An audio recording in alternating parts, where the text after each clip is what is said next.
Welcome, Star Wars fans. Here we talk about all things Star Wars with rumors, facts, news, and random shenanigans. Get ready and strap into your Millennium Falcon. This is the Force Choke Podcast.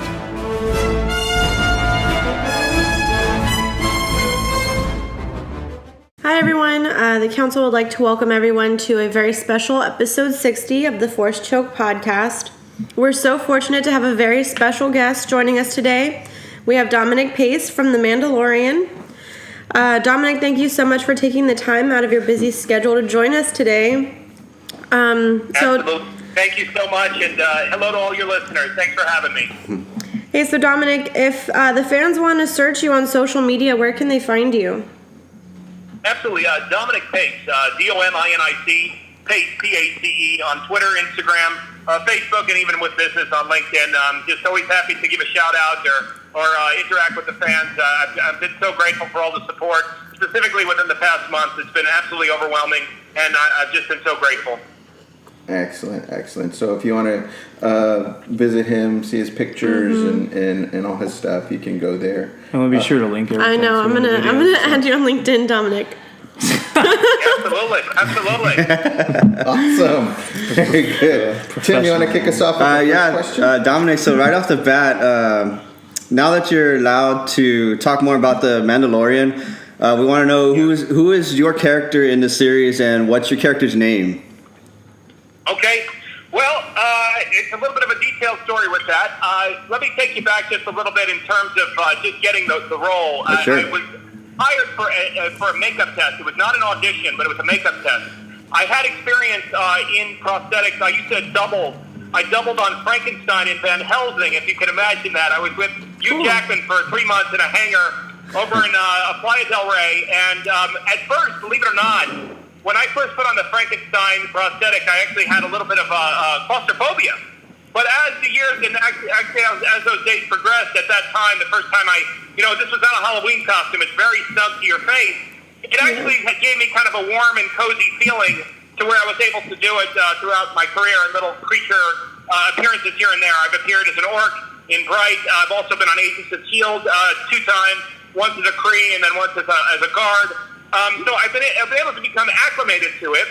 So it was just a simple makeup test from a gentleman by the name of Brian Sykes, who's one of the heads over at Legacy Effects. Now, Brian was doing a Greenpeace project 2 years prior. He headed up Drax, the character Drax in Guardians of the Galaxy, David Bautista, over in Atlanta for all of the Guardians of the Galaxy movies and also the Avengers movies. So Brian was working on a project to kind of be like this promotion for Greenpeace, and he created this mold for a small woman. Maybe she must have been about 110 pounds. But the mold in the model was called Gekko, and you could see the model holding a gecko in its hand. Well, Brian hired me for this makeup test. It took about 6 to 7 hours. He split my face in two, where he would do like makeup tests on one side and do prosthetic tests on another side. So they would take countless photos of me, like, stand to the left, stand to the right, turn around, and et cetera, et cetera. And we did this for about 6 to 7 hours. And during that time, we just kind of hit it off. So when I got to set for the first time, completely beyond words, like a kid in a candy store, he told me he wanted to give me the most extensive makeup. And he showed me this photo of this character, this gecko, with 2 bumps. So it's not official by Disney, but I call him Gekko the Bounty Hunter, and he is one of the top bounty hunters in the Bounty Hunter Guild. So this is going to play out slightly in the 3rd episode. And again, more importantly, just as a fan, it's kind of like a reuse or a Class 2 or a Hammerhead, to where, we're obviously not one of the stars, but just to be a potential figure and to be part of that Mandalorian series is just an honor for me. I would love to see the character extended throughout the Kenobi series, where you can see a little bit more of him. I'm 6'4", 260 pounds, so I think this is the first time you're going to see a bounty hunter with that kind of size. I have the same size as Kane Hodder from Friday the 13th. So you imagine that as an action figure. For me, I think that'd be pretty damn awesome. Yeah. One of my favorites when I watched Rogue One, seeing those Death Troopers, I thought it was so awesome because for the first time, we pick out characters that we can relate to or that we feel connected to, men, women, people from all over the world. And for me, I love the Death Trooper because they were tall. So this will be the first time I think the Star Wars community is going to see a tall, pretty imposing looking bounty hunter. So really excited about that. Absolutely. I would just love to see you go up against Chewie to see what that would look like. That would be so. And he probably would, unfortunately, because, I mean, who doesn't love Chewbacca? But my bounty hunter, what I created in terms of the backstory was completely unapologetic, willing to do anything he can to get a bounty, including whether it's a baby or not. Well, hey, Dominic, this is Lewis. Did I give anything away in that? You're all good, man. From the looks of it, your character's not human, and like you said, you had a lot of prosthetics to go along with that. Are you allowed to, or do you know what your character's species, or does it have a species name, or is that kind of unknown? Well, here's the good news. I think it's definitely one of a kind, because there is nothing. Brian modeled it off of this model, and there was nothing from the Star Wars universe that he modeled it off of. So I'm really excited to see what canon brings in, where the fans brings in fan fiction. But it's one of a kind, and there's no one like me in that series, or no one like me between episode 1 through 9. So obviously really excited to not only be a part of Star Wars, a lifelong fan since I was 5 years old, but also to be a one-of-a-kind species and a one-of-a-kind bounty hunter. So very excited. Awesome. I'd love to see, because he is one of a kind, you are one of a kind in this, just like you said. Man, I'd love to see like a comic book series spin-off or something like that. That would be amazing. Definitely. Oh, man, I would be so excited. And like I said, these outpourings of support from not only the fans, but also the 501st, the Mercs, the Mandalorian Mercs approached me. I'm going to do an instructional video after the 3rd episode airs for all the cosplayers. And I wanted to offer out a complimentary autograph and a photo for anyone who could cosplay my character at a convention that I'm attending. An autograph is on the house, I'll tell you that, but I'm really excited to see where the fans are going to take this character. Oh, yeah. I've seen a bunch of pictures. We even did, I myself with a small app on my phone did, kind of your face kind of melded with the Gekko character for our, That was beautiful, by the way. Thank you so much for doing that. That was absolutely gorgeous. I had a great time doing it. Thank you for bringing this character to life. We can't wait to really, see more of him, like you said, in episode 3 coming up. But I got Sarah. She's got a question for you coming up here. So you talked about cosplayers, right, being able to kind of mimic your character. Can you tell us more about the process that it takes to get into all those prosthetics and like the state of mind that you have to get into that character? Absolutely. There's something as an actor. There used to be an acting book where they would. Tim Robbins. I'm sorry, I'm jumping around, but Tim Robbins. I studied under one of the Academy Awards, Tim Robbins, for a year, and he dealt with a style that was the oldest form of acting called the commedia. And this is actually where the character Harlequin comes from, and Two Lovers. I mean, they were very specific characters that were formulated in Europe during, I think, it was the 1500s or the 1600s, during the Renaissance period, like the oldest form of characters in film, in theater and performance. So when you get dressed from the outside and you create yourself from the outside in, a lot of powerful things happen. I would imagine that any cosplayer would be able to relate to me that if you put on your Mandalorian armor, or you put on your Stormtrooper armor, and you put that blaster in your hand, there's going to be an emotion that's going to overcome you, even at the Comic-Con, in terms of how you portray yourself. There was an old legendary musical called Fiddler on the Roof, and the way that the original actor for that, the lead, Rev Tevye, performed, and the way that he prepped, was he put on the boots. And when you put on the boots, all of a sudden you can start feeling the aches and pains of being an old man in that time, the early 1900s, late 1800s, over in Eastern Europe and such. There's something that overtakes you, and you just kind of have to let it overtake you, just almost like the Matrix, I would explain. So when that face mask comes on, this is a 2-hour process in the morning with the prosthetic and the paint. But when you start bringing on the layers, and you bring on the face mask, and then also you're being told a situation, a scenario, in regards to the universe. I'm going to tell you right now, for maybe perhaps doing it for 25 years, or maybe perhaps a cosplayer who's starting within a year, you're going to get so in the game mode, not to mention being a lifelong Star Wars fan, where your heart is pumping, your adrenaline is pumping, and you feel, and this character overtakes you almost like Venom. I've been joking with a few podcasts. I said, I don't think my bounty hunter would like me. So I'm too much of a nice guy, but it's so funny because even if you see some of my past performances, the character overtakes me, and I don't think about it anymore. You get completely out of your head. And one of the other things that I felt was so beautiful in this universe, because it's so special to so many of us across the world, is I wish that so many people, when I was performing, was able to get into my head, because all of a sudden the cameras go away, and just like the Matrix, all of a sudden the universe is completely created, and you're no longer in a soundstage. You're in that universe, and I'll tell you, Boba Fett was one of my favorite characters. I mean, it was just one of the trippiest experience to kind of be almost like face to face with your favorite action figure that you played with your entire childhood, you know? Well, I love I love the excitement in your voice, Dominic. It shows that how much of a fan you really are. Can you talk to us a little bit about what you love? And you touched on it a little bit. What do you love about this Gekko character? I like tough and imposing. I mean, there was a great. It's fun to play as an actor. I mean, if I were to just play a laid back, kind, modern day Italian American husband, there's not much juice to that. And I think all of us have an alter ego, and I think that's the beautiful thing. Whether you are an actor, whether you're a painter, a sculptor, a cosplayer, you're an artist. And there's something very beautiful about the deviant side to where nobody gets hurt. That's what's really sad about this day and age right now with all the unfortunate shootings. But for me, watching, Stallone, watching Schwarzenegger with like these really badass, weapons was the coolest thing ever. I did not, unfortunately, and most of the kids of my generation, never in 1 million years did it ever cross our minds to play that out in real life. It was just more so awesome to have a major firearm, and to be kind of deviant and be, maybe a Sith or be a bounty hunter and such. Role-playing was so much fun. So there's something very powerful about being unapologetic. There's a lot that you get out. There was one time I had an audition in New York. There's a show called Blue Blood that stars Tom Selleck and Donnie Wahlberg. I believe it's Donnie. Yeah, it's not Mark. Donnie. And I went in for an audition. I didn't end up getting the part, but I was so... I was just full of so much fire as I was walking on the New York streets, because I was able to get out so much venom and so much anger and frustration that we all go through in life. I think, whether you're in relationships or just day-to-day life, it's so important to have an out, whether you're an actor or you're not.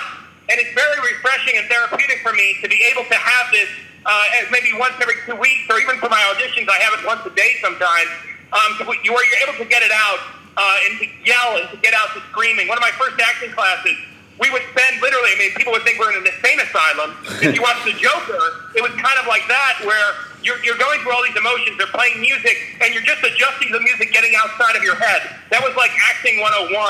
It's part of what's called the method. And it's very refreshing on the mind. Even if you're not an actor, I would highly recommend perhaps getting involved in a class at some time or another, just because it's very therapeutic on the mind, and especially that deviance. Yeah, absolutely, absolutely. And so, Dominic, you kind of touched a little bit about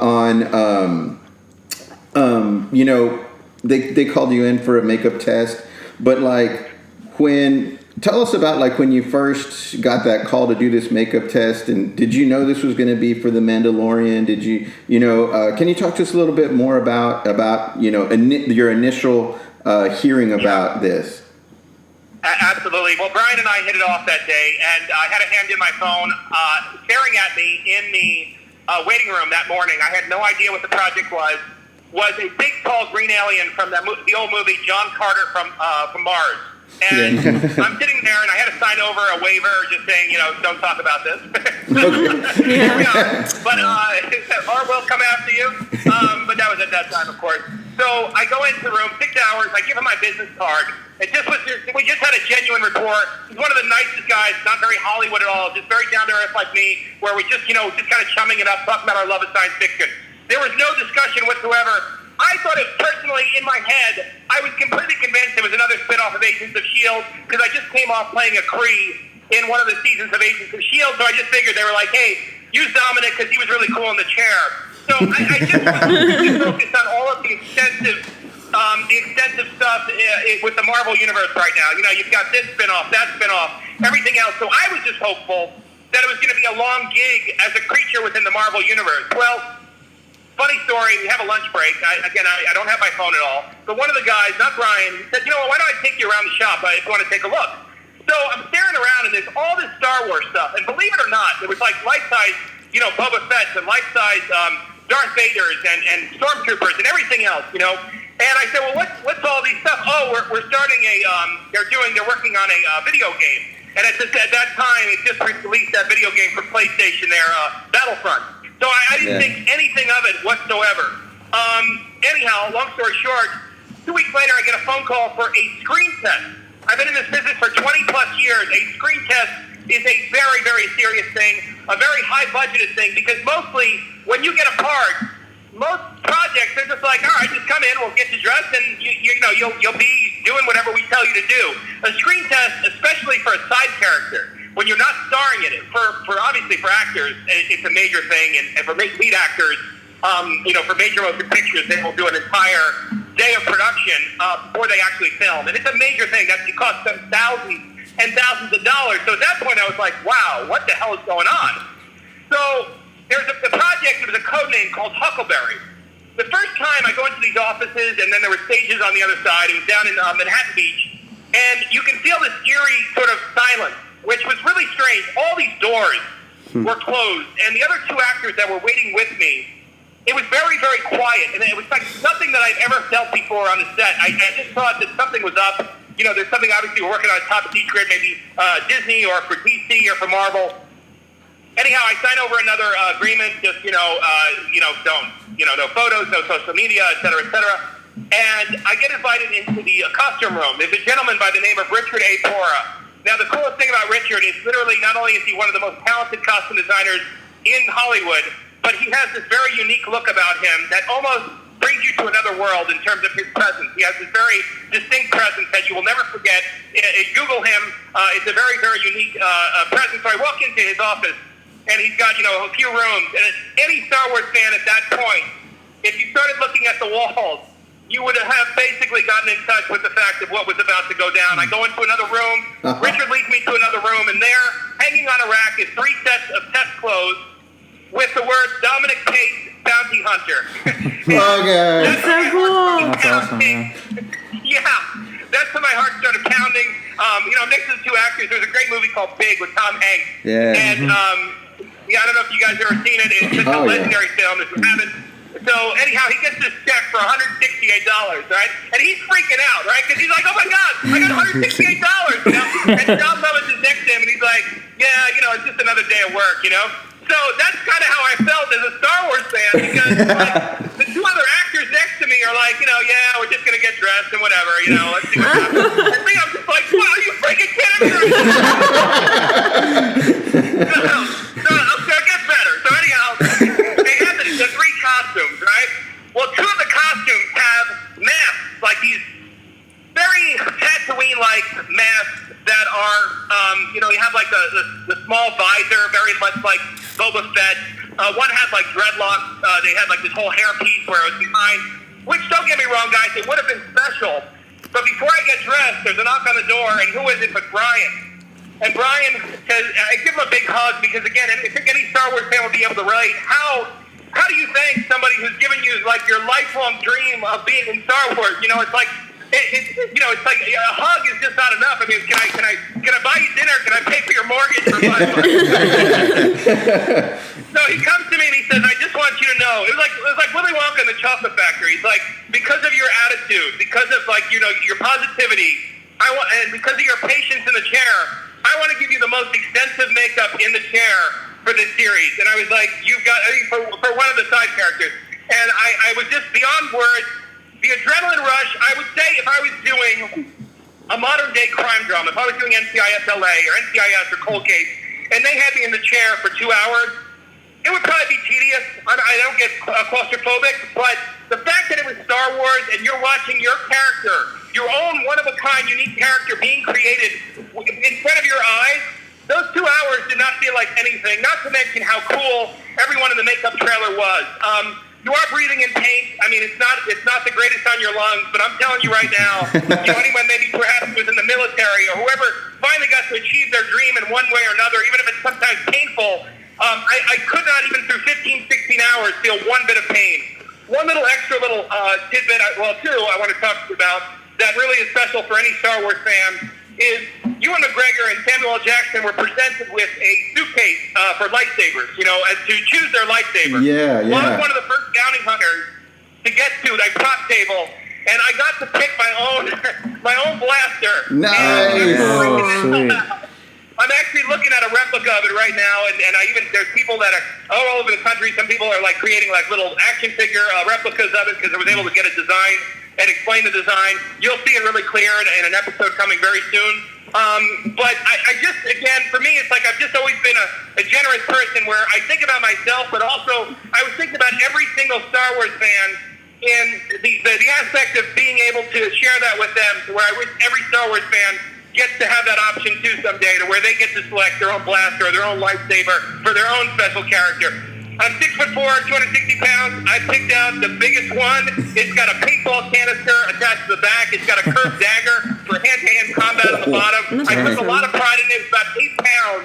And again, for 15, 16-hour days, it's something around your shoulder. I had a strap to it that normally would hurt, but I'm telling you, my adrenaline was pumping for 10 days to where I did not feel one bit of pain because it was obviously such an amazing experience. Wow, and I can see, Dominic, how they would want to choose you for that.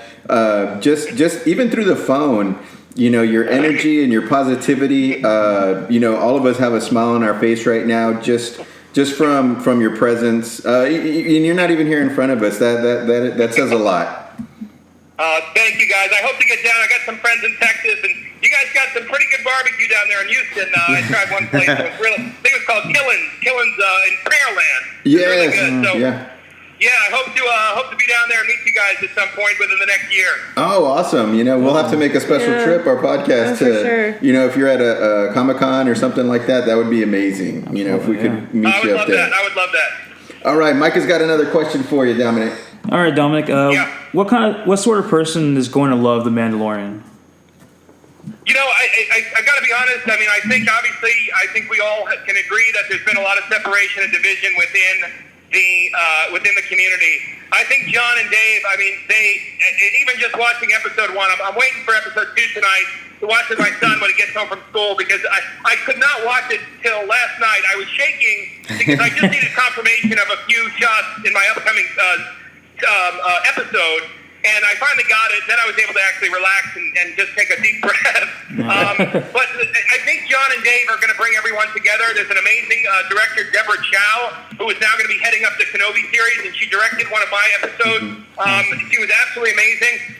I think John and Dave, being fans of us, fans of the fan base, and fans of just entertainment in general, are the keys and the gifts from God, from Lucas himself, to be able to bring the whole entire fan base together. There's one guy on GQ, believe it or not, it's funny, the Italian in me wants to go off on him, but there's like one guy in like this GQ, he had a review that was so smug and so negative, and I'm just like, I feel like just tweeting to him like, dude, you do realize that everyone on Earth loved the first episode. Right. Exactly. There was a funny saying when I used to manage restaurants as my survival job. If there's somebody ever in a room that's calling 3 people an a-hole within the room, guess who the a-hole is? Yeah.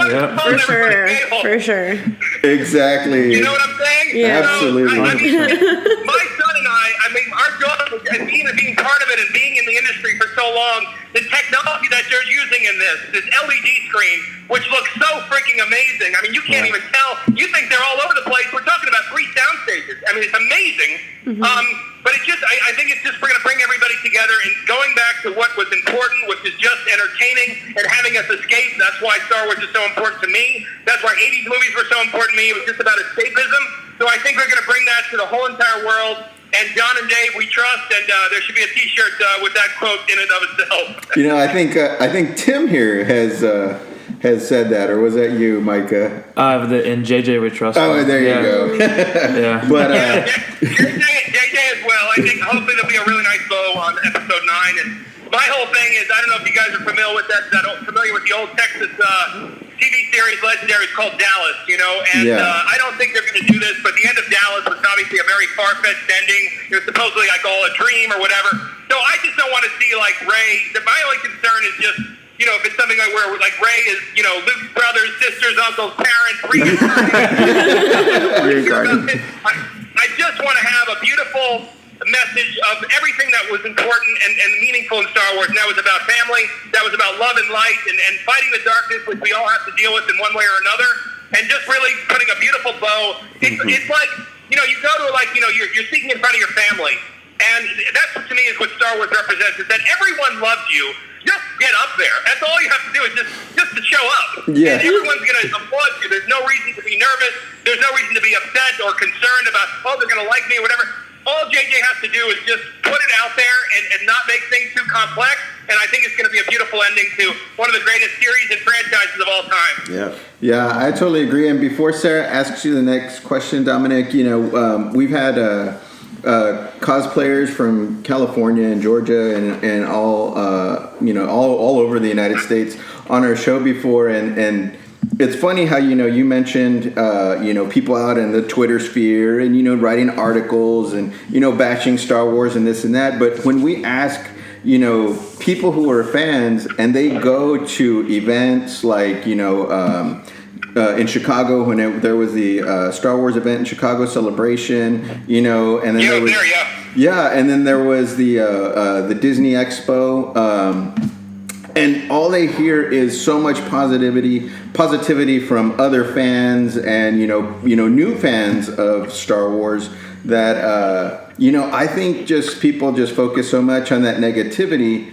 that the people that are positive really are just like, what, I just want to watch it and enjoy it. You know what I mean? Yes, absolutely. And I'd love to just talk about that just briefly, if you guys don't mind. Yeah, I don't mind. I'm sort of indifferent in regards to the criticism, because here's my thing. I think everyone has a right to be critical.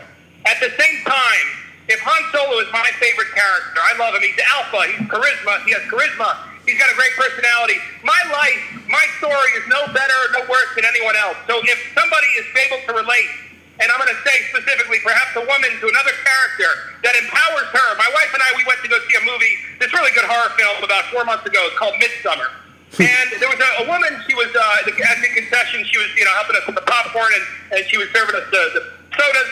Anyhow, her eyes lit up. She was explaining to my wife and I, she just saw the movie Dark Phoenix. It's not something that I would be crazy about seeing. It was, I'm just not big on Marvel, whatever. But her eyes lit up, and my wife and I started talking afterwards, and it's like, look, the beautiful thing about Star Wars is for everyone, and what might inspire me may not inspire you, and vice versa. So it's never my place to ever break your dreams, to ever break your empowerment in whatever it is and whoever you are. So whether I dislike something or not, I appreciate the passion of Star Wars fans, even if they're critical in regards to, because it's like a sports team. Oh my God, I'm from New York, and the Yankees, the fans get so much on the players, but you have to understand they can never live without the New York Yankees. They can never live without the Houston, Texans, whatever you want to call it. So in a way, it's actually refreshing, and it's a compliment to Star Wars in terms of being passionate. But at the same time, once you start criticizing other people's dreams and other people's view, if it's a positive one, that's when you're wrong. Yeah. And just one little side note on that, I happen to be a Dallas Cowboy fan, and Jerry Jones, he might not be the best owner, but that's irregardless. But, he said, you've made it when any news is good news. Whether it's bad or it's good, people are talking about you. And that's kind of where Star Wars is at. It's so big, and it's just this great thing that any news is great news. It's crazy. Yeah, and that's the only thing that hurts me is to think that Lucas walked away due to the criticism, because again, at the end of the day, even those who are critical, as long as it's within a political correct sense, are just because they love Star Wars so much. But again, there's no place for any racism, sexism, or any type of hate towards any other fan who might say, hey, this movie I thought was absolutely amazing, and I loved everything about it, et cetera, et cetera. So, yeah, absolutely. Great point. Sarah, you want to ask Dominic your next question? I will ask the next question. So, Dominic, have you been able to see yourself in any footage yet, or is it all under wraps until episode 3 comes out? Oh, no. You saw, the reason I did this whole campaign was I was seen in the trailer, and I was seen briefly in episode 1. You see me lingering throughout the cantina in about 2 or 3 shots. So, yeah, that was it. But as far as watching playback for the for the main stuff, no, there was none of that. You know, you have $110 million budget. They say jump, you say how high. It's not what it is. Yeah. Hey, let's watch. Hey, John, do you mind if I watch playback? I wanted to see if my character is really in this shot, and if there's anything you need from me. No. I mean, don't get me wrong. John and Dave were absolutely amazing, as well as Deborah. But as far as when you're dealing with that kind of budget, there's not a second to waste. The only people watching playback are the ones who need to watch it. Awesome. All right. Yeah. Tim. They don't unless they're the star. They normally will not watch playback, and actually half the actors don't like to watch the performance because sometimes you end up getting in your head. And just an acting lesson: if you hear yourself speak and you watch yourself on TV speak, you might get into a rhythm in terms of that's how you're going to say it again, and then you're not connected to the words. Cool. Makes sense. You got this one too. Yeah. Okay, Dominic, I'm going to bring it back to your character here for a second. Without giving anything away on your character, without giving anything away, is your character a good guy or a bad guy? I mean, I know you talked about his mannerisms and as you're getting into character, but which side of the does he play? Is a good? Yeah, 110% unapologetic. This guy, I would associate it to Javier Bardem from No Country for Old Men. They allowed us to have interactions with other people, and basically these are deals. You have a bounty hunters guild where other bounty hunters are talking to each other. The way that I carried myself from start to finish, even within the cantina, was I was engaging with a woman at the bar, and the same thing where it's just like, this is no diplomatic negotiations. I'm going to get in it for myself. I take 80%, you take 20. You can go screw yourself if you wanted any other way. Again, when it comes to women, when it comes to children, babies, whatever it is, I will stop at nothing to get what I need. End of story. There is basically, it's almost like Jason from Friday the 13th. It could be sort of one note or two-dimensional, but just the fact that he will stop at nothing to get what he needs, and there is no sympathy whatsoever for any type of situation other than money itself for himself. Nice. And you have a follow-up question to that, Tim? Yeah. Also, follow-up question. We know you're going to knock this out of the park, but in your opinion, which actor or actress in this production is going to just blow people away? That's a good question, man. I got to be honest. If anything, you're dealing at the A-list at the highest level. I don't think we can single out one person just because John and Dave are so absolutely amazing in terms of just the way that they are, have done extensive research in terms of hiring the best cast possible. But I will tell you, I had the honor, even as an Italian American, one of the other franchises that inspired me so much as a child was Rocky, and to be alongside Carl Weathers, the legend that he is, the age that he is now, and to be able to bring in 14 and 15 hours after the shoot. I've seen that with Hugh Jackman. I've seen that with Will Smith in terms of their level of consistency and professionalism. At the end of the day, is second to none. This man's presence, he's a movie star for a reason. And there's something, there's a different point that separates the girls from the women and the men from the boys, and Carl Weathers is one of those guys. And just to be flanking him, not only for African Americans and Italian Americans, but Americans, people all over the world have been so inspired from the Rocky series. And half of the reason because of that is because of Carl Weathers. So for me to be flanking him and stand along his side, it was a little bit emotional because, again, he's such a legend within American cinema. And to be a part of that in just a small sliver, to kind of, be his left-hand man in a certain way was absolutely priceless. Awesome. Yeah.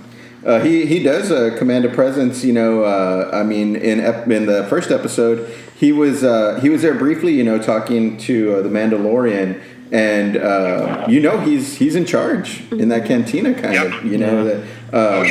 So that was really, really, really awesome. Absolutely, yeah. Dominic, I have a question. So, if you yourself had a magic wand, what would be your dream role? If you Google Dominic Pace's Lex Luthor, I actually was pushing a campaign about 10 years ago where, for me, I thought, and if you looked at the images, I thought that ultimately I wanted to take a crack at that. I'm at a point in my life right now, I got to be honest, if you look at my IMDb, I have over 100 TV and film credits. It's a really weird time of my life in terms of as an actor and also just as a human being, where I'm trying to figure out in terms of the aspirations and find the motivation. It comes to a certain point, somebody asked me, hey, do you think this character is going to continue on in Kenobi or continue on throughout the series? there comes a certain point in your life, no matter what it is. I mean, as Americans, we're constantly wanting more. But I was in Italy last year with my family, and I was watching this family on the beach, completely in the moment. For 3 weeks on vacation, there was no phone around. They didn't need to have validation from Instagram or whatever. They were just genuinely enjoying life. So as much as I have aspirations of whatever happens in this town, after this Star Wars dream, I got to be honest, I'm kind of just to the point now to where my dream role is to be able to inspire children and to people through all over the world to where I'm able to get involved with the 501st, the Mandalorian merch. If I can sign a couple of autographs, my signature might make a kid's day or somebody who's in need or going through a tough time in their life.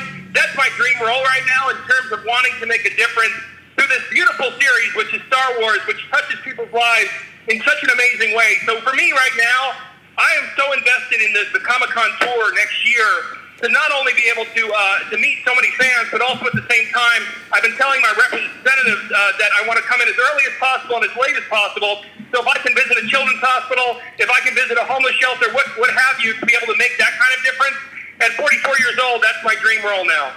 Excellent. That's so awesome. And we're down in Corpus Christi, Texas, South Texas, and we have the Corpus Christi Comic-Con, and they usually hold that in July.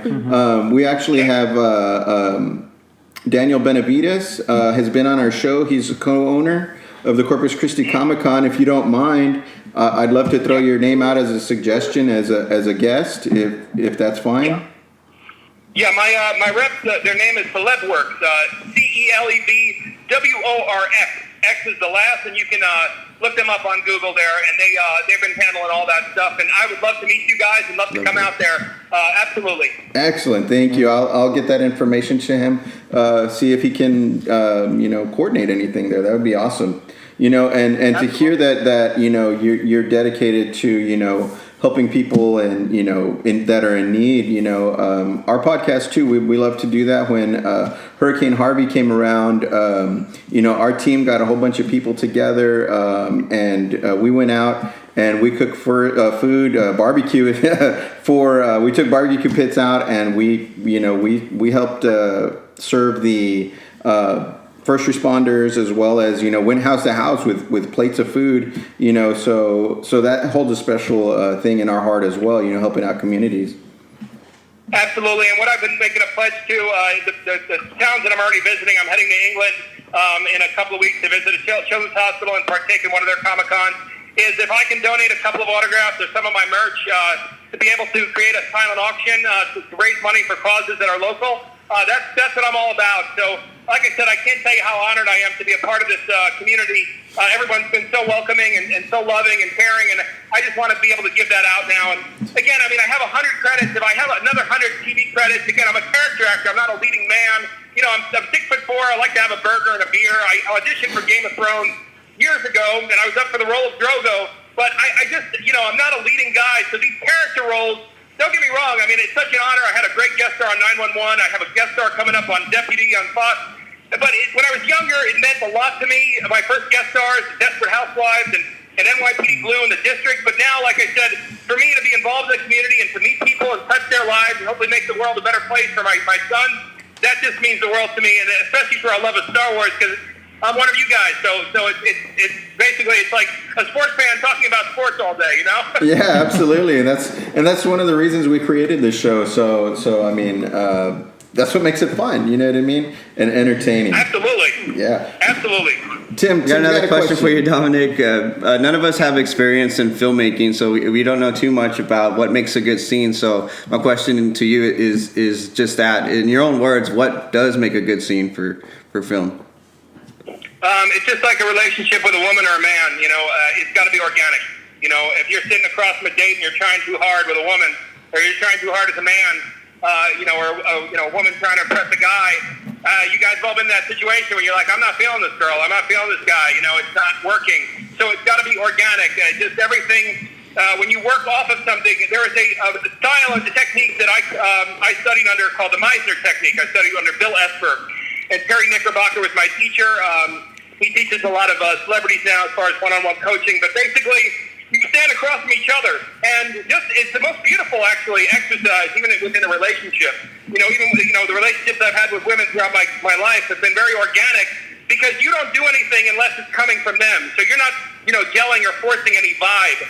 So whatever the ultimate scene is, it's got to be organic. And we have all seen those movies where things happen effortlessly, with a story arc. Once you start rewriting your movie, when you hear a movie is in rewrite, personally I get scared. Because just like in a relationship, it's like you're trying to tweak too much. Oh my God, should I text her again? Should I not text her? Oh my God, should I send her this photo or not? All that kind of stuff. It's the same way. Love, it's basically love within a scene, and love to a woman is basically the same thing in terms of being able to work off of their vibe. There should be nothing there unless you're feeling it and reciprocate left and right. Otherwise, somebody's not doing their job. Yeah, absolutely. So Micah's got the next question for you, Dominic. So who do you look up to, whether it's an actor, director, producer? Who would you look up to and why? Sure. Well, it's a great time for alpha women right now, in terms of them finding their voice and finding their strength. Well, for us, it was alpha men. And there was none other than Harrison Ford for me in terms of taking charge of the screen, taking charge with charisma, and creating that sense of urgency. When you're on screen, so funny. You guys are amazing, but sometimes we'll do a podcast or radio interview where there's just dead air, and people are just like, you're just like, all right, what are you saying? What do you want to get out right now?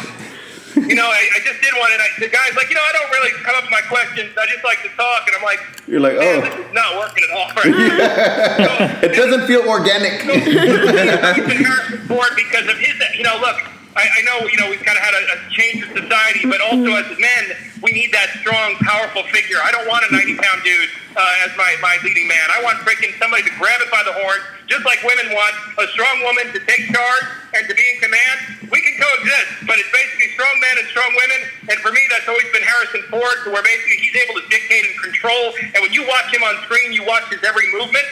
As far as the detail of emotion, there is, obviously, Joaquin Phoenix took it to a whole nother level with the Joker. But before that, there was nobody than Daniel Day-Lewis. There's a movie called The Phantom Thread. You guys will get a kick out of this because it's something that us guys would never watch in a million years. Like, all right, it's a seamstress from like the 1960s in England. Who the hell wants to watch that? Guys, I swear to God, if you haven't seen it before, or ladies, you can have him watch paint dry, and you will totally be entertained. He's just so freaking amazing. And what was it called again? Phantom what? The Phantom Thread. I tell you, don't just watch it. Don't look at the description because you'll be like, "What the hell is this?" All right, we're gonna watch that. We'll give it a chance. There you go. Just his, and the thing is, maybe it's just coming from the actor standpoint of view, to where it's so organic, his emotions, and so many things, just like with Hakeem, are going on in his head that, as an artist, is just so beautiful to watch. Excellent.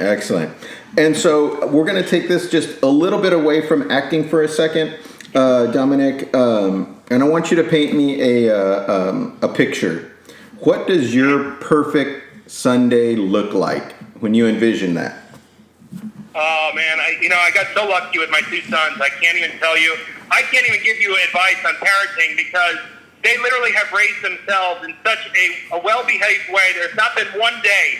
I kid you not. I'm not saying, don't get me wrong, my oldest one is only 14, so who knows, maybe 16 he's going to start coming home with 5 tattoos on his face or something. But until this point, they're just so well behaved. We love baseball. Baseball's been my dream. That was my initial dream. I had a little dream of a lifetime as an actor. I came out here from New York, where I was in For Love of the Game with Kevin Costner. I got to play at Yankee Stadium for about 2 weeks, and it was just amazing. But we've been visiting every baseball stadium in the country. We have 4 more ballparks that we have to visit, and it's just been a dream come true. So the ideal Sunday would genuinely be being around them and being at a ball game, just taking it in with my family there. Awesome, right? That I can say that's kind of like the American dream. You know what I mean? Enjoying a ball game with your family, no worries, just enjoying the day with them. So absolutely. Bringing this. And unfortunately, I love food, so there'd be a lot of calories involved as well. Oh yeah. Yeah, no counting. Yeah, oh my God! In Texas, we went to the Texas Rangers. What I love with every baseball stadium is they have something signature. And in Texas Rangers, they have what's called a boomstick, and it's a 3-foot hot dog. It's the coolest thing on earth. But I just love visiting all different stadiums because each one has like this signature crazy heart attack dish, and we always try to get one of those because it's always so fun. Oh yeah, my wife and I, we love to go to the Cowboy games, and they have a set of nachos there with everything on it. It's like, oh my God. I'm getting a little older now, so I got to be careful. But I'll tell you, man, that's my jam. That's a good beer. Absolutely. So bringing this back to the Mandalorian, I have a question for you, Dominic. When you had a break on set, right? When there was a break on set, what did you spend that time doing, if you were able to do anything? My first set was a cantina. My first play set was the cantina set with the original. My mom got me the original figures. Don't get me wrong, the 16 hours, so that time was used to kind of, get a second to just kind of put your head back. It was a little difficult because, again, my whole head was sprayed. But just sitting in the cantina, imagining that my original figures, that one day some kid might play with my figure because I'm a cantina character, a cantina sort of humanoid alien kind of thing, was just beyond. So I was sitting in the cantina. Another little story I'd like to share with you. Day one, holding his arms at the bar within his own universe was none other than George Lucas right there as I'm walking in. And it was just the most amazing experience for any Star Wars fan. I met him briefly 15 years prior at a charity event that was hosted by Target over in Beverly Hills. And he was actually just nonchalant that day and so chill. But to see him within his own universe and to be one of his creatures, one of his creations, along with Favreau and Brian Sykes, who does Legacy Effects, was absolutely priceless. But I was just chilling in the cantina, just kind of in awe, taking it in for a second of the fact of how I'm holding my blaster, which is what I pose in so many of my figures. I remember some of the guns would be a little off in their hand, trying to get it straight in IG-88's hand, and trying to get the diorama completely perfect with Boba Fett pointing his gun the right way. So it's just amazing with the rifle, my blaster in my hand, sitting in a cantina. I wish, again, I could have every Star Wars fan in my mind to be able to share that experience as well. Yeah, that is so cool. That's so cool. Let's see from Tim. You got this next one? Yeah. So for the next question. No. I'm sorry. I'm sorry. I skipped over Sarah. I'm sorry. I gotta apologize. I was so rude there. I skipped right over Sarah. I'll go after Sarah. Yeah. So Dominic, can you share maybe a funny or an interesting story from the set of The Mandalorian? Oh my God, have I got one for you guys. So, listen to this. All right, so Gekko, right? So Gekko, the bounty hunter here, the original mold, and I have a picture on Twitter. I think you can go to the comments. Also on my Facebook, I created this whole story about a week ago. Gekko, the model, originally had 2 bumps on their head, okay? So I'm going in for this screen test. And they had like this moisture farm behind me. It was just a backdrop of a moisture farm, where they have that pressure thing to take the water out or what have you. And they had like this Tatooine-like backdrop. Anyhow, they wanted me to reveal myself. My costume has a robe, and I have a hood with it.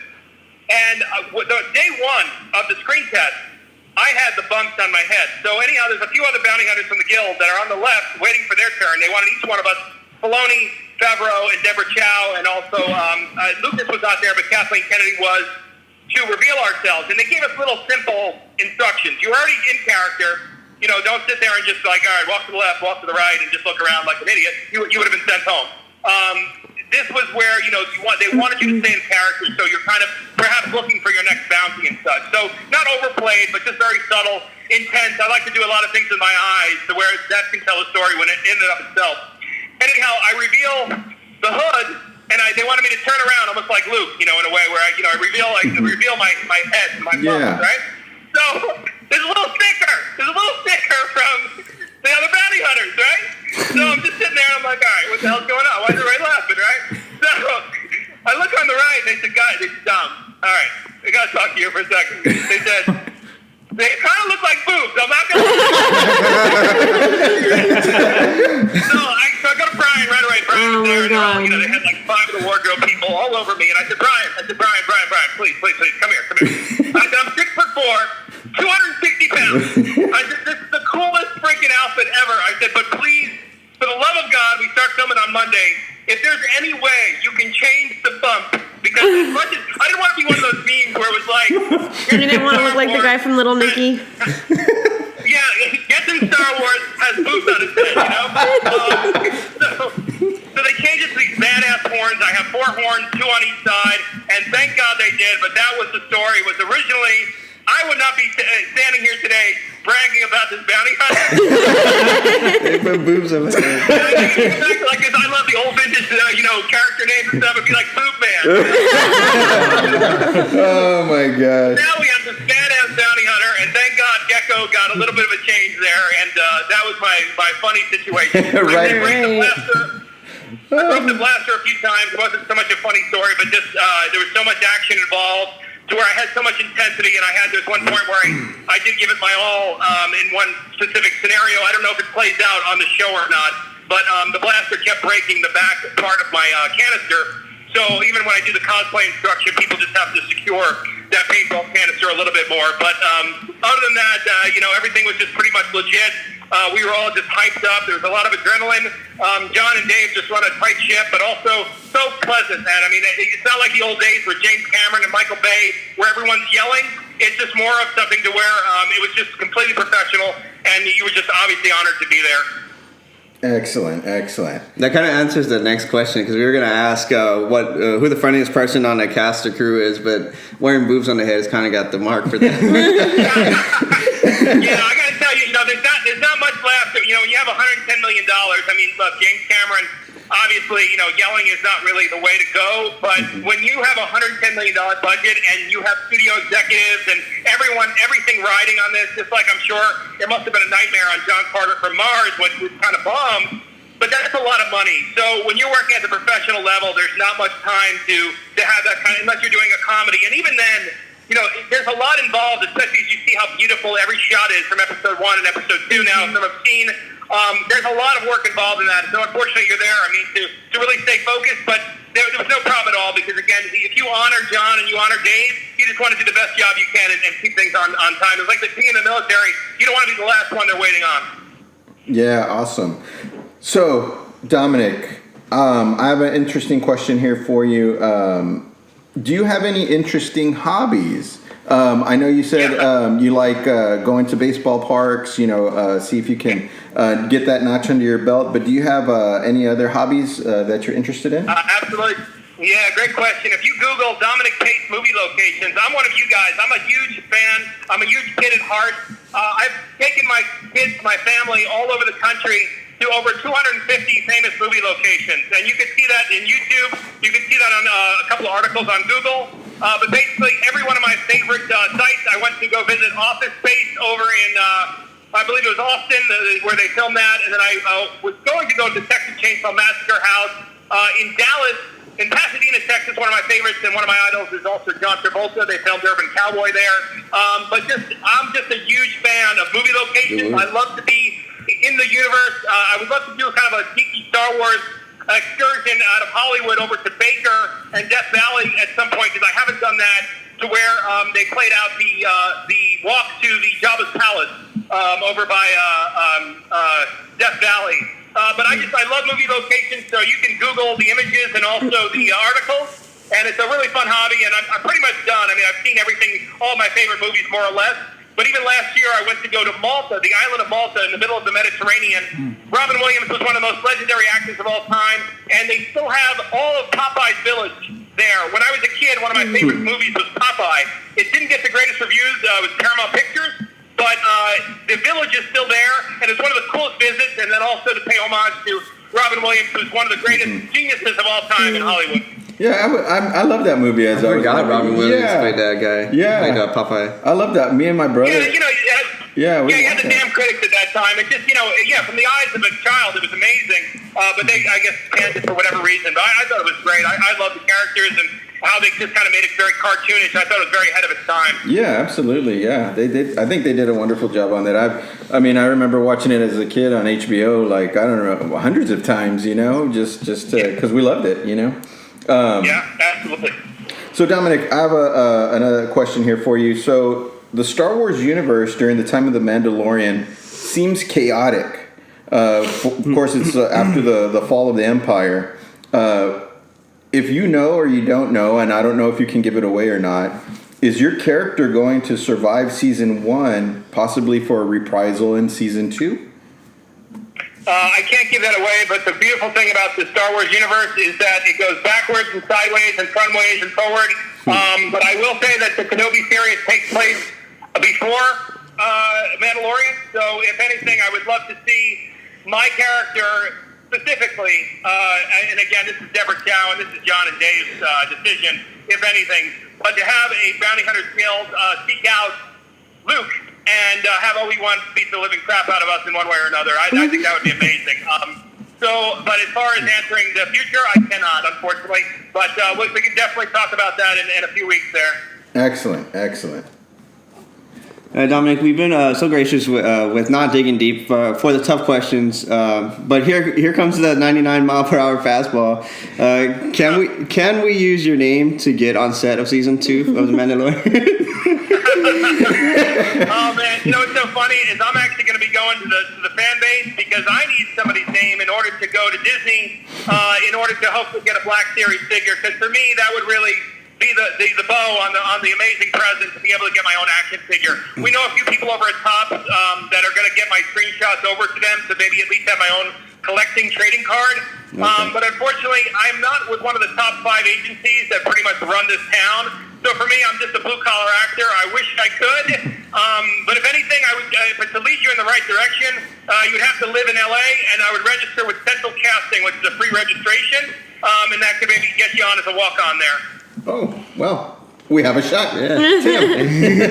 Sign me up. I have a lot of, I said friends that, listen, I would love not to raise my family in Los Angeles, but I have people from like Atlanta or Texas or Nebraska like, hey, can you introduce me to your agent? I'm like, hey, I said, no problem at all. It's just there's so much competition that you have to be here. You have to live here in order to work.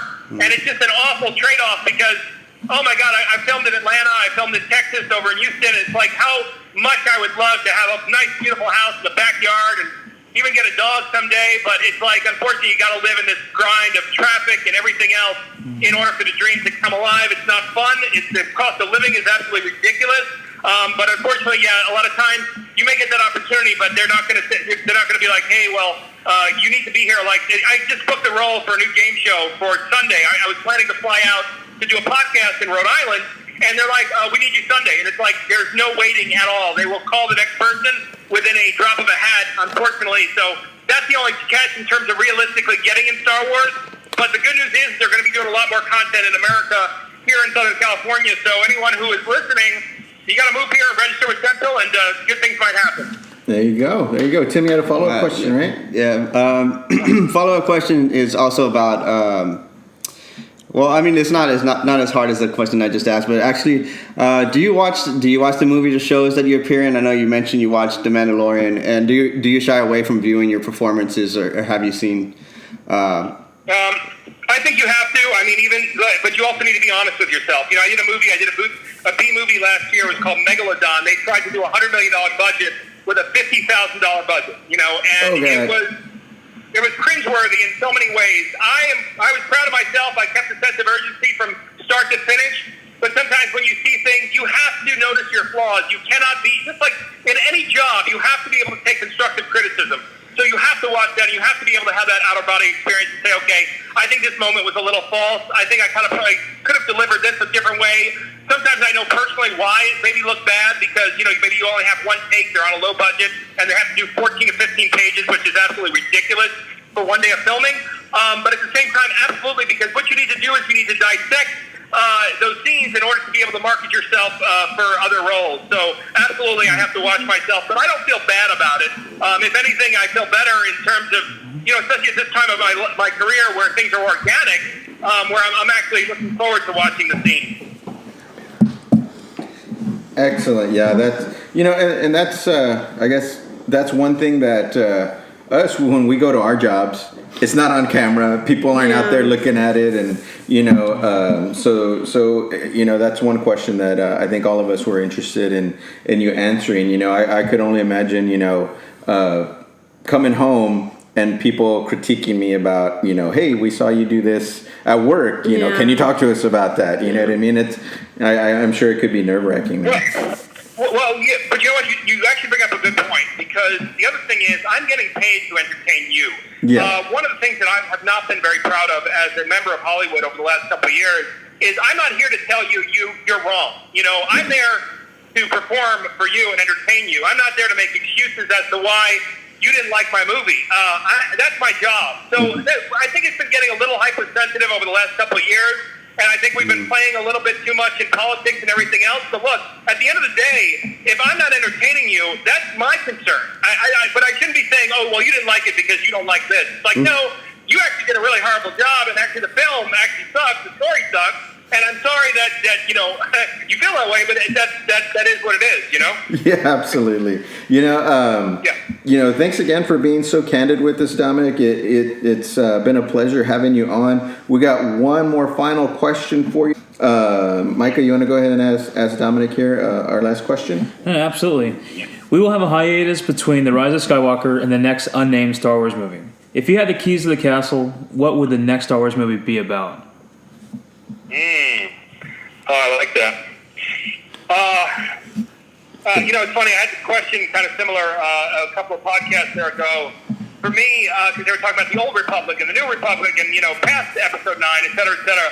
For me, I want to go more on emotion.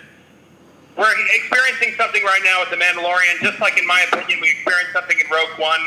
If you have the characters there, if you have the story there, if you have the characters there that we care about, I don't care what period, I don't care what character, but the fact that they are connected and there is charisma and there's charm, and it comes back to family, it comes back to the mythology and the magic and the quality of production, I am on board 110%. But don't make excuses if it's not there. If you don't have the characters, I don't care. You could be doing one about Han Solo, you could be doing one about Boba Fett.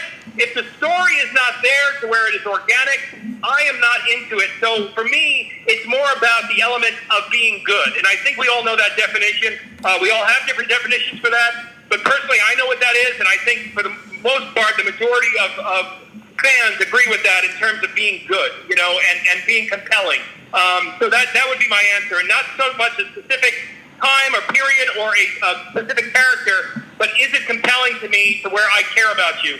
And for me, you can refer to Rogue One, because I thought from start to finish was the most beautiful arc, with the most beautiful performers, beautifully diverse, everybody from all walks of life, but it was good because it was good. Yeah, absolutely, right? You walk out of the movie like, wow, that was fun. That was exciting to watch. Yeah, absolutely. Yep. Well, we'd like to thank you, Dominic. You're a great guest. You're so gracious for giving us this time out of your day to spend with us here. Would you like to, once again, let everybody know what you got going on next, as far as roles? I know you said something about, you got something with ABC going on. Just let everybody know again where they can locate you. If you'd like to plug any other things, you can feel free to do that at this time. Absolutely. I'll be guest starring on a show called Deputy on Fox, starring Stephen Dorff. That'll be January 30th. And then I'm starring in a feature film called Anonymous Killers, a really compelling sociological thriller. I would not let you guys sit through this if I didn't think any different. I've done a lot of B movies, a lot of independent films, but this one really is going to be special and very thought-provoking. And that's going to come out early next year. It'll probably be available on streaming services, all different types of streaming services. You can find me, Dominic Pace, and I will be in London on November 30th. I will be at Pensacon, the Pensacola Comic-Con. That will be late February. And then also in Stockton, Sacramento, Stockton Con. That will be January 19th, Sunday, January 19th. Right now, I just really look forward to meeting the fans and also giving back most importantly. But thank you so much for having me. I really appreciate it. Thank you, Dominic. Thanks, Dominic. Thank you, Dominic. Yeah, absolutely. We hope you enjoy the rest of your day and the weekend. And once again, thank you for joining us here on the Force Choke podcast. And we look forward to seeing episode 3, where you're going to be in there, giving us some action. Absolutely. Thank you, guys. Have a great day, and hello to all your listeners. Thanks again. Thank you. Thank you, Dominic. Bye-bye. Okay. Bye-bye. Awesome. Dominic Pace. That was cool. He was really nice. He was. Really cool stories Super about nice, yeah. the George Lucas being there and Yeah. having the makeup mishap. As soon as you said the little Nicky thing, I was like, "Oh God!" You don't remember that? No, Okay. I had to think for a second, and then it just Yeah. There you go. popped up. Yeah. So, He even had, I think, the bra. wow. I think he had a lot of energy. Was brought the positivity. I think that was awesome.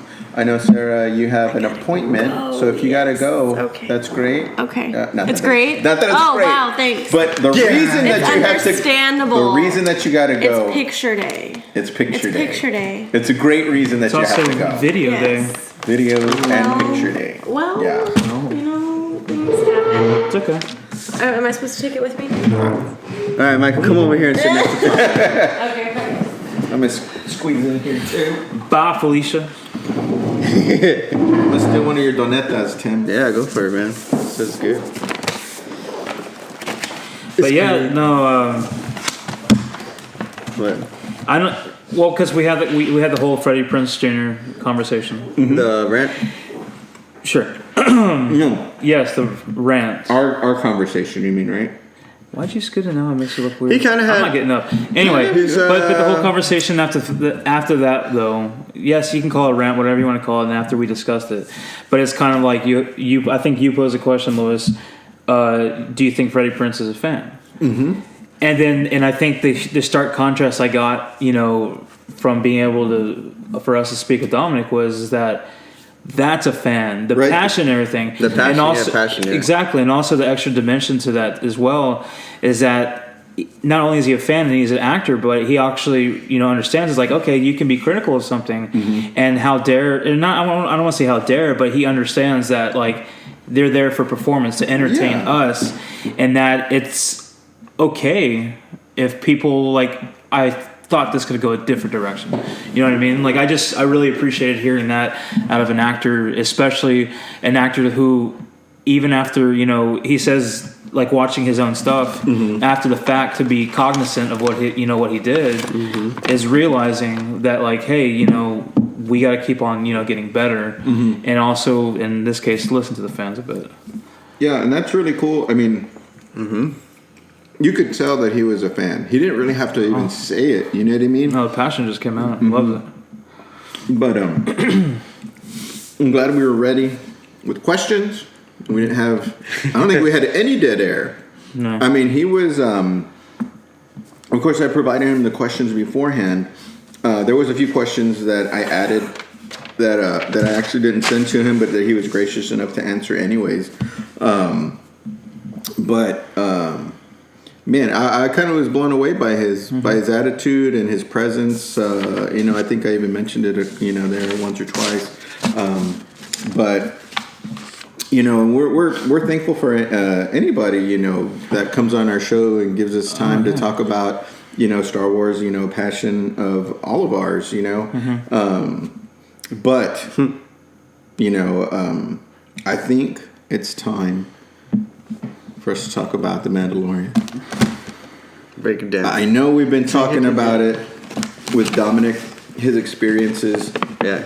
But I think we should talk about how we feel about The Mandalorian. And, y'all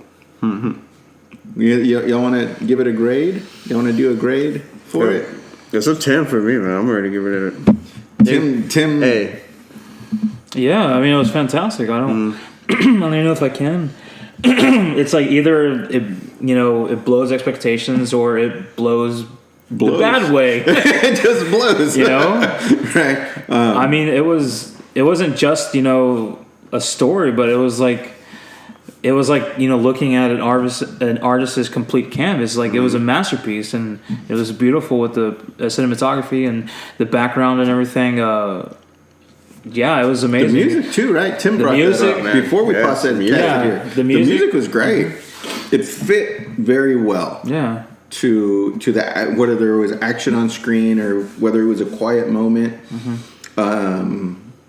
The music itself, and It's awesome because along with the cinematography, like you brought up, Micah, there was you don't see his face, and he doesn't talk very much, right?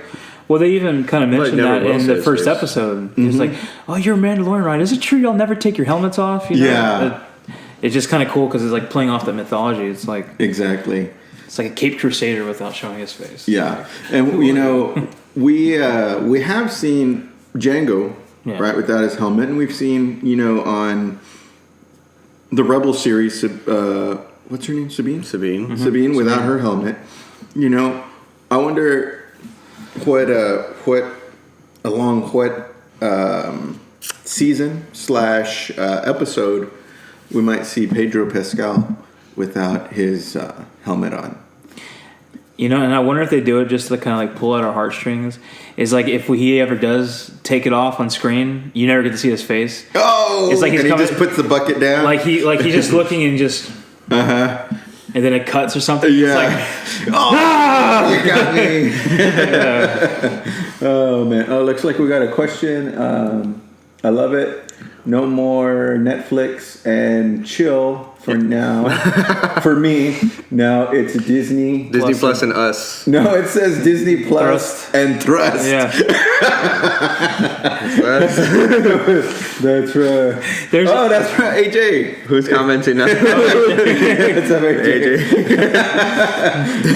I hadn't heard that one. Okay. I saw that the other day. Well, because I don't want to get too graphic, but American Psycho. Okay. The thing where he's like showing off in the mirror, I've only and then it's seen like part of when it. Disney Plus is on, he's just like. Oh, okay, yeah. I don't want to be too graphic about it. That is kind of graphic, but yeah, I know what you mean. But it's a meme, and it was just funny because that popped up like right after. Like I saw someone post, no Netflix and chill at Disney Plus and Thrust, and then that picture. He's just like. Oh. Oh god! It'd be kind of hard to do that to Snow White and the Seven. Yeah, I know, right? It's like. Okay. But it rhymes, right? It rhymes. But back to Mandalorian. Episode 2 dropped earlier this morning. We're Friday. It was 15th? at 2:35 a.m. 2:35 Central Time, Central Standard Time. And I think I woke up to y'all's interaction on Instagram. And I think, Tim, you were having trouble watching it. Dude, it wouldn't come up for me. That's what you get in living in a small Because are you still on the free trial? No. Because I'm thinking maybe it's free trial. People who are still on free trial. Oh, you're in free trial mode? So that they got it later. Well, it might be because I had a friend messaging me too at the same time besides you that was saying it wasn't up yet. Did they have an Apple phone? They were using. That's what I'm wondering if else. they're getting it to like the big. Like the big not streamers, but the big outlets first. Like, because if you do Apple, you're gonna have Apple TV, and Apple TV not only is Apple TV will be on the Apple TV and the iPhones, and such. And I'm wondering if they're gonna go to like the first. Exactly. Yeah. Are you gonna give it to 5%, or you're gonna give it to the 50%, so and then work your way down? So what I did was I ended up watching episode 1 again. So it's like hopefully by the end of episode 1 it'll be up. And it was already like 3 a.m. 3 a.m. came around, and episode 2 still wasn't up for me. So I was like, screw it. I'm just going to download this game and then turn it off. So, yeah, I didn't get to watch it last night. Saw it today, though. Yeah, and I saw it about 7 this morning. Does that mean you're watching it only on PlayStation? Yeah. Oh, okay. Yeah.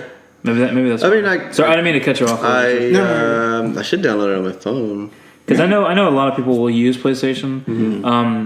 I just feel like they would probably maybe prioritize the Apple stuff first. Only because, like I said, the amount. But two is because now we have 4K Ultra HD. Yeah.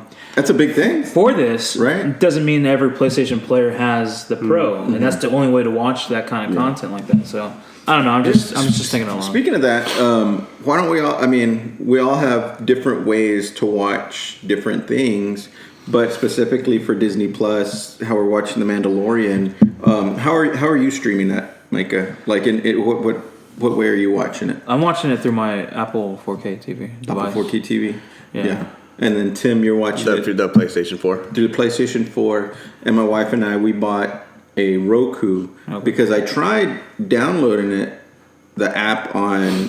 We have a Samsung Smart TV, but it's nowhere to be found on there. So I couldn't download it on there. So Sandy bought us Roku, and then I just hooked it up, and we're streaming it through the Roku. I'll have to go back again, and maybe it's on there to download. I really feel like those are the better routes, though. I know, like, these smart TVs have a lot of. They're really elaborate. They have a lot of things, mechanics on the inside. But I feel like for me with the Apple TV, like I have like say the Netflix preset that I can watch. Yeah. But I know I don't have a Samsung, hardcore name brand or anything. But it's just like have your display, especially if you get it as a 4K display, and then if you have your external devices designed, to take in all the thing that your TV isn't, happening to essentially work other than the display itself. Yeah. It's not having to work by streaming this and buffering that, processing this kind of thing. Yeah. And so that's why I think like you had to do this now, and maybe they'll eventually fix that. But I think ending up, it will probably still be better for you in the long run. Yeah. I think you're right. I'm curious, like, so there's really not. Okay, let me reword this.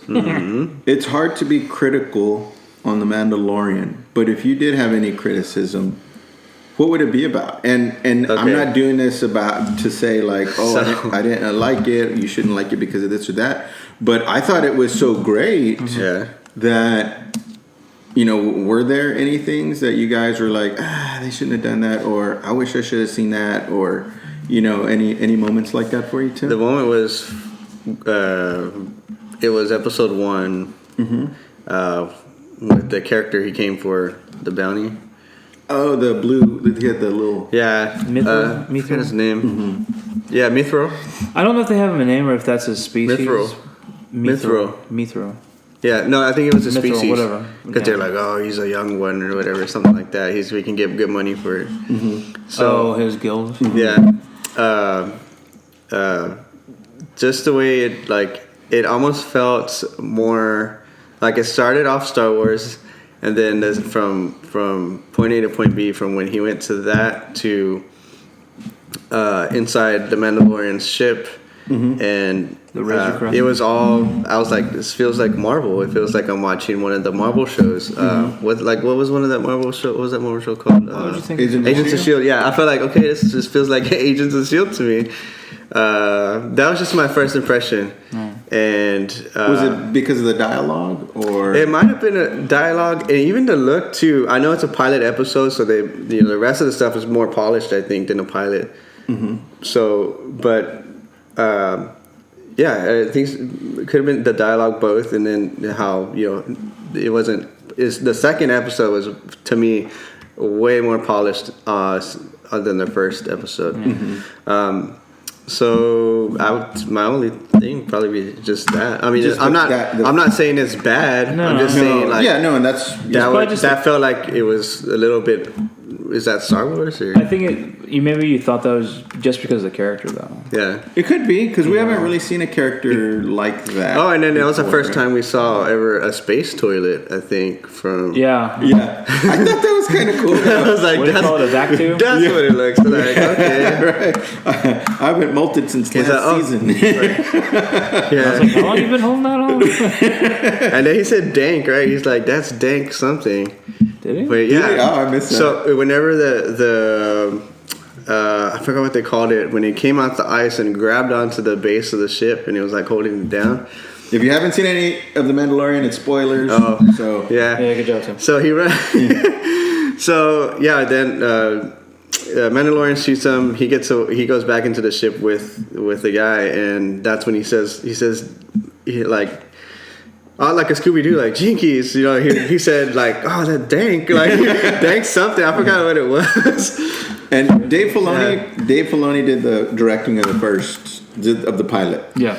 Right? And so maybe he brought some of the Rebels / Resistance feel to that first episode. I felt a resistance, yeah. You know what I mean? And like Dominic said, Star Wars is for everyone. You know what I mean? You know, and we've had some debates recently, like, is it for kids? Is it for young adults? Is it for adults? Right? Dominic said it. For everybody. Yeah. You know what I mean? Rated E for everyone. Yeah, exactly. It's actually rated PG. Mm-hmm. Yeah, but E stands for everyone, and Yeah. he said everyone, so that's Yeah. why I said rated E for everyone. Yeah, that's the game. Yeah. I'm just messing with you. Micah, did you have anything that you would?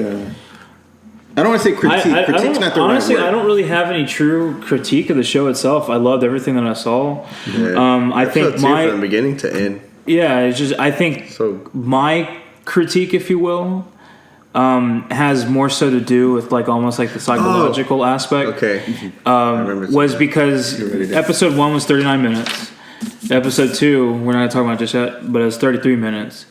And that's great. You know, don't get me wrong, I'm not complaining, you know, we're getting the opportunity to watch this and everything. But it's just because of the culture that we've developed and getting closer to streaming services becoming cable again, it's that like before it's kind of like, oh, it doesn't matter if there's a 33-minute episode because I'm about to go to episode 3. Now you got to wait a week. Yeah. And I'm not, like I said, I'm not complaining, and I think they're doing that just right because they probably made this one particularly short. So like, it's almost as if like this is really also episode 1, but here's part 1, here's part 2. Damn it! You just took mine. Too bad. Knowing that this is all going to be delivered in the first week because essentially they're trying to go weekly every Friday on this thing. Yeah. With few exceptions for the week that episode 9 gets released, they're having that one on Wednesday. But yeah.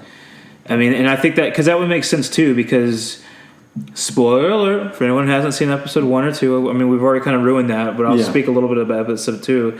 Is that you begin because you needed the Mithril character, whether we thought he was more silly than our regular brand for Star Wars, is that we needed the introduction for him to return his bounties. Yeah. To introduce to the guild.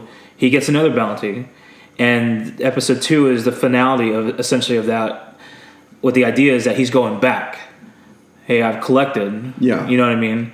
And so that's why I was like, this is, to me, like, I don't think we'll see, I really, going forward, I really don't think we'll see a 39-minute and a 33-minute. I think we'll get back to 50 minutes, hopefully. You think? So you think this was really, in essence, it was episode 1, part A and part B. Yeah. Okay. That's what I really, that was kind of the impression I got. Yeah. And I know this is all trying to bring it back full circle. I know the whole premise of this was because of what critique that I have. Yeah.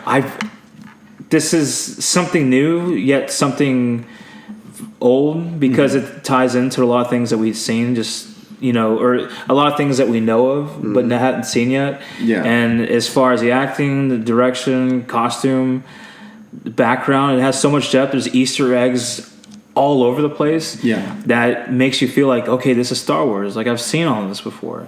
But again, you're getting this new content. I don't have any criticisms except for just a psychological aspect. It's like, I need more. I need more. I need to binge. You got any more than an episode? You know what I mean? You so, know, man, you know, you took mine, Micah, so I'm just going to have to kind of, on the heels, just make something up. I guess I gotta say, you know, it's hard because they made me like it more than I thought I was gonna like it. If that's a critique, I don't know if it is or it isn't, but that's the only thing. I think that's the business strategy 101. Right? No, yeah, right. You sell it with this package and you hope to over deliver, right? Yeah. Which they did for me, right? They gave me the package, and I had an expectation, like, you know what? I think I'm gonna like this, and in essence, I'm falling in love with this show. You know what I mean? Literally, and Sarah's watching episode 2. She didn't get to finish it right before we podcast today, but I was watching it with Tim. Sarah was over there watching it, and we were watching it off to the side. And I was telling Tim, man, I smiled through the whole episode 2. Episode 2. I think I smiled through the whole thing. You know what I mean? It was really the pace. The charm, man. It's just charming. The show had that charm. Yeah, and then we got to see him. Spoiler if anybody hasn't seen episode 2 yet. I put a banner or something. Yeah, for real. When he was disintegrating those Jawas. Oh god, that was funny. I mean, it's disintegration, but it was freaking funny. You know what I mean? He just pulls up. He's like, these bastards. Yeah. Pop, pop. Yeah, you know? And then you just see a Jawa just shooting everywhere. Where's it coming from? You know, like you said, you nailed it, Tim. Very charming. It had me laughing. It had me, it pulled at some of my heartstrings. You know, a lot of nostalgia. But still something fresh and new at the same time. Yeah. They did fantastic. With this thing, and I can't wait to see what they have for us. Episode 3 comes out next Friday. Next Friday. We gotta wait till Friday. So we may do a special podcast for that. Can't wait. We don't know yet. We'll see. We'll see. Maybe. Possibly. Tim, did you request a day off? I know I didn't. I don't think I did. So we'll have to figure that out. But man. So I don't know if y'all want to get to maybe the meat a little bit of episode 2. We're talking about my last gripe. Oh, you had another gripe? Yeah, I just remembered. I mean, it wasn't really a gripe, but it's Okay. like Talk It to was us. flawless. It was like episode 2. Wait a minute. calm down. Episode 2 You know was what? This flawless. one sucked. Right, Tim, you need to scoot over. Episode 2 was flawless. Episode 1 was not.